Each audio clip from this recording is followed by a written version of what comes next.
এই মানে একটু বাজারে জানা, রান্নার তেলটা শেষ হয়ে গিয়েছে, 500 গ্রাম রিফাইন তেল নিয়ে আয়। মাথাটা কি যন্ত্রণা করছে মা, মনে হয় মাথাটা এক্ষুনি ফেটে ঘিলু বেরিয়ে যাবে। এখনই তো ঠিক ছিলি, আমি যাই বাজার যেতে বললাম অমনি মাথায় যন্ত্রণা শুরু হয়ে গেল। সত্যি মা, আমার মরা দাদুর দিব্যি। দেখ মনি, তুই মিথ্যে বলবি বল, আমার বাবাকে একদম টানবি না। 2 hours later. এই মনি একটু উপরে আয় তো। বলো মা। এই বালতিটায় এক বালতি জল নিয়ে আয়।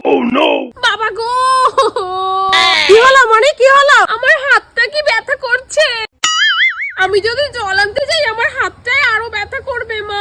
বললেই তো পারিস জল আনতে পারবো না, নাটক কেন করছিস? না আমার সত্যি আমার মরা দাদুর দিব্যি। তুই এখান দিয়ে যাবি? A few moments later. ও মা, কি বল? বলছি কি আজ একটু চিকেন বানাবা? মনি কি মা, আমার হাতে ব্যথা করছে, পায়ে ব্যথা করছে, মাথা ব্যথা করছে, আমি পারবো না মনি, তুই বানিয়ে খা।